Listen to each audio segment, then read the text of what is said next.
Are there other survivors? God, I hope so.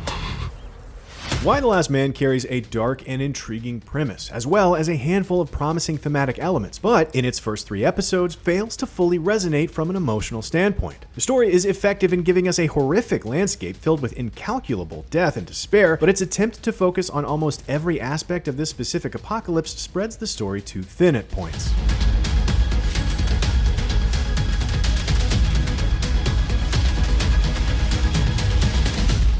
FX on Hulu's new series, based on the comics by Brian K. Vaughan and Pia Guerrera, had a long road to the screen, which hinders the project a bit. In the past 2 decades, we've become inundated with dystopian dramas, some of which have become massive hits. Y: The Last Man has some unique parts that help it stand out, but there's still an overall sameness that slightly sinks it, as there are scenes that are perhaps too reminiscent of things like The Walking Dead, HBO's The Leftovers, or even the grimmest aspects of Avengers Endgame. Y: The Last Man brings us into a present-day world that mirrors most of our own until it's hit by a mysterious airborne plague that violently wipes out every living creature with a Y chromosome. In this very targeted Thanos snap, 2 males are spared, a somewhat insufferable magician named Yorick and his pet monkey Ampersand. The immediate fascinating and elevating difference here, separating Y: The Last Man from some of the other dystopian tales, is its mostly female ensemble, including Diane Lane, Amber Tamblyn, Olivia Thirlby, and Maren Ireland. In directly tackling the idea of a world with almost no men, it shows us a form of pioneering pandemonium.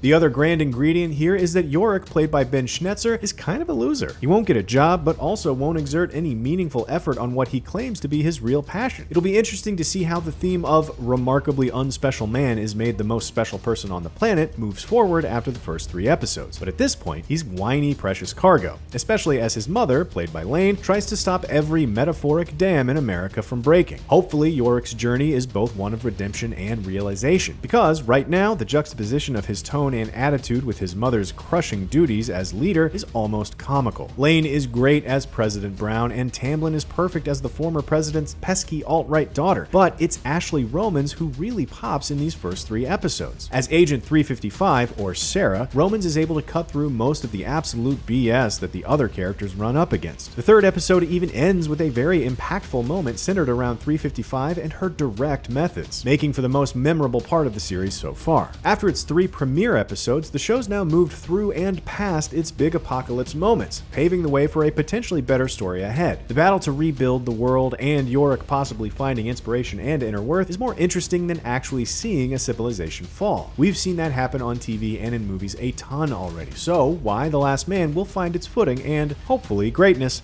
by giving us a differently shaded aftermath.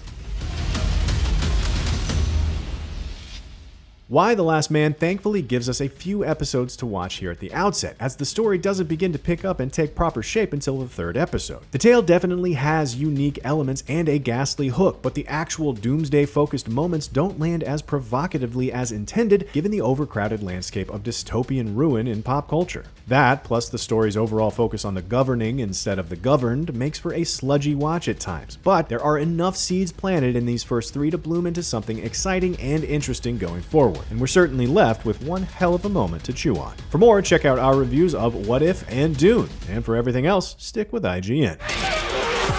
We've heard rumors that some men survive. We're being followed. Run! This is our world now! I imagine that you attract quite a bit of attention. You know, more than before, that's for sure.